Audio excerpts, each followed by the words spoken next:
Hello all, ఈ వీడియోలో నేను rasam powder and chicken powder అయితే షేర్ చేస్తానండి. సో ఫస్ట్ రసం పౌడర్కి అయితే కావాల్సిన ఇంగ్రీడియంట్స్ అండి. 1 కప్ జీలకర్ర అండ్ 1 కప్ కందిపప్పు అండ్ హాఫ్ కప్ మిరియాలు అండ్ 3 to 4 స్పూన్స్ మెంతులండి. సో ఫస్ట్ జీలకర్రను అయితే 1 కప్ యాడ్ చేసేసాను పాన్లో. సో ఆయిల్ అయిన అవసరం లేదండి, మీడియం ఫ్లేమ్లోనే ఒక 3 to 4 మినిట్స్ అయితే కలర్ చేంజ్ అయ్యి మంచి స్మెల్ వస్తుంది కదా. సో అలా వచ్చే వరకు అయితే జీలకర్ర అయితే ఫ్రై చేసేది తీసి పెట్టేశానండి. నెక్స్ట్ మిరియాలు కూడా యాడ్ చేసేసాను. మిరియాలు కూడా యాడ్ చేసి వీటిని కూడా దోరగా ఫ్రై అయితే చేయాలి. సో మనం కొంచెం ఎక్కువ ఫ్రై చేయడం వల్ల ఏమవుతుందంటే మనకి ఎక్కువ రోజులు ఉండడానికి అయితే స్టోర్ ఉంటుందండి. బయట కొనే పని లేకుండా ఇంట్లోనే ఈజీగా ఇలా చేసుకుని అయితే ట్రై చేయండి. బయట కొనే అన్హెల్దీ కన్నా ఇలా మనం ఇంట్లోనే చేసుకుని తింటే బాగుంటుంది కదా. సో మిరియాలను కూడా ఫ్రై చేసి అయితే తీసి పెట్టేశానండి. నెక్స్ట్ మెంతులు యాడ్ చేశానండి. మెంతులు 2 to 3 స్పూన్స్ అయితే సరిపోతుంది పెద్ద స్పూన్తో. చిన్న స్పూన్ అయితే ఒక 4 to 5 స్పూన్స్ అయితే పడుతుంది. సో ఇవి కూడా కలర్ మారే వరకు అయితే ఫ్రై అయితే చేసుకోవాలి. సో మనం ఇలా ఫ్రై చేయడం వల్ల ఏంటంటే మనకి ఎక్కువ రోజులు అయితే స్టోర్ ఉంటుందండి. సో ఫ్రై చేయకుండా డైరెక్ట్గా వేసేసామంటే త్వరగా పాడైపోతుంది కదా. సో ఇలా ఫ్రై చేసుకుని అయితే వేసి పెట్టుకోవాలి. నెక్స్ట్ కందిపప్పు యాడ్ చేస్తున్నాను. కందిపప్పు అయితే మనకి కొంచెం టైం అయితే ఎక్కువ పడుతుందండి ఇవి ఫ్రై అవ్వడానికి. సో కలరు మారే వరకు అయితే ఇవి ఫ్రై అయితే చేయాలండి. చాలామంది ఏంటంటే కందిపప్పు అయితే వేయరండి. కందిపప్పు వేసుకుంటే కొంచెం హెల్దీగా అయితే ఉంటుంది.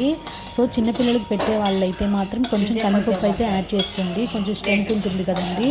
డైరెక్ట్గా నార్మల్గా వాటర్లా కాకుండా కొంచెం కందిపప్పు యాడ్ చేస్తే కొంచెం హెల్దీగా ఉంటుంది. సో నేను ఫ్రై అయితే అన్నీ చేసి పెట్టేశానండి. ఇవి బాగా చల్లారిన తర్వాత అయితే మిక్సీకి అయితే వేసుకోవాలి. డైరెక్ట్గా అప్పటికప్పుడే కాకుండా చల్లారిన తర్వాత అయితే వేసుకోవాలి.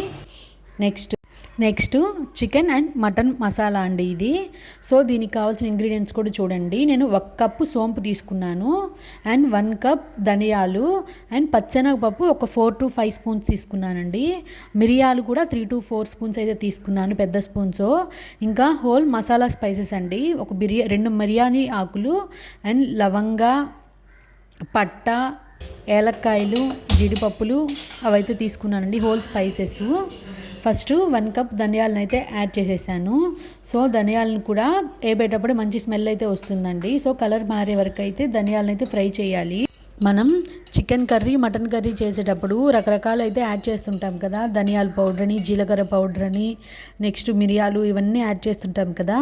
సో అవన్నీ యాడ్ చేయని అవసరం లేకుండా ఇలా సింపుల్గా మనం కర్రీ బాయిల్ అయ్యేటప్పుడు అంటే దించే ఒక 5-10 మినిట్స్ ముందు ఈ పౌడర్ని కానీ మనం ఎంత చేస్తున్నామో దానికి తగ్గట్టు క్వాంటిటీ ఇది వేసుకుని ఒక 2 స్పూన్స్ కానీ 1 స్పూన్ కానీ ఇది యాడ్ చేసుకొని కానీ వేసుకుంటే సరిపోతుందండి. ఇంకా అవన్నీ ఏం అవసరం లేకుండా ఒకసారి ట్రై చేయండి. మనకి అన్నీ హెల్దీకి మంచివైనండి ఇవి.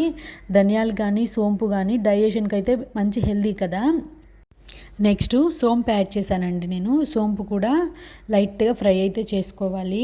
సోంపు కూడా మంచి హెల్దీ కదండి. సోంపుని కూడా ఎక్కువైతే యూస్ చేయండి డైట్లో. సో నెక్స్ట్ మిరియాలు కూడా యాడ్ చేశానండి. మిరియాలు ఒక 2 to 3 స్పూన్స్ అయితే సరిపోతుంది. సో ఇవైతే తక్కువ క్వాంటిటీ అండి. సో వీడియోస్ చూస్తున్న వాళ్ళు వీడియోస్ నచ్చుతూ ఉంటే కొంచెం లైక్ అయితే చేయండి, కొంచెం సపోర్ట్ అయితే ఇవ్వండి. అండ్ కొత్తగా చూస్తున్న వాళ్ళు ఎవరన్నా ఉంటే సబ్స్క్రైబ్ చేసుకోండి. అండ్ నా పాత వీడియోస్ కూడా ఒకసారి చూడండి. నచ్చితే సబ్స్క్రైబ్ అయితే చేసుకొని కొంచెం సపోర్ట్ ఇవ్వండి. అండ్ నెక్స్ట్ పచ్చెనగపప్పు కూడా యాడ్ చేశానండి నేను. పచ్చెనగపప్పు ఒక 4 స్పూన్స్ ఉంటుంది. సో పచ్చెనగపప్పును కూడా లైట్గా ఫ్రై అయితే చేసుకుని తీసి పెట్టుకోవాలండి. సో పచ్చెనగపప్పు కూడా కలర్ మారిపోయిందో తీసి పెట్టేశానండి. సో నేను అన్నీ ఫ్రై అయితే చేసేసానండి. సో నేను హోల్ స్పైసెస్ అయితే ఫ్రై చేయలేదండి, ఫ్రై చేసిన వీడియో అయితే మిస్ అయింది. సో అవి కూడా ఫ్రై చేసేసి దీంట్లో అయితే యాడ్ చేసి మిక్సీకి అయితే పట్టేసుకోవడమేనండి. సో బాగా చల్లారిన తర్వాత మాత్రమే మిక్సీకి వేయాలండి, లేదంటే కొంచెం తడిగా అనిపిస్తుంది. సో బాగా చల్లారిపోయిన తర్వాత మాత్రమే మిక్సీ జార్లోకి వేసుకొని మెత్తగా ఫైన్ పేస్ట్లా అవసరం లేదండి, మరీ గరుగ్గా కాకుండా మీడియంలో వేసుకోండి. మీడియంలో వేసుకుంటే బాగుంటుంది. చూసారా, ఈ క్వాంటిటీలో ఉంటే బాగుంటుందండి. సో నేను మిక్సీ జార్ తిన్నది తీసుకున్నాను కాబట్టి 2 టైమ్స్ అయితే వేసాను. మీరు పెద్దది తీసుకుంటే ఒకసారికే సరిపోతుంది. సో నెక్స్ట్ నేను చికెన్ మసాలా కూడా యాడ్ చేస్తున్నానండి. సో దీనికైతే కొంచెం కలర్ అయితే కొంచెం వేరేగా అయితే వస్తుంది. సోంపు యాడ్ చేసాం కదా, సో అందుకని కలర్ అయితే ఇలా అయితే వచ్చిందండి. సో ఈ విధంగా ట్రై చేసి ఇలా అయితే వేసుకోండి. అండ్ వీడియో నచ్చితే ప్లీజ్ లైక్ అండి. Thank you.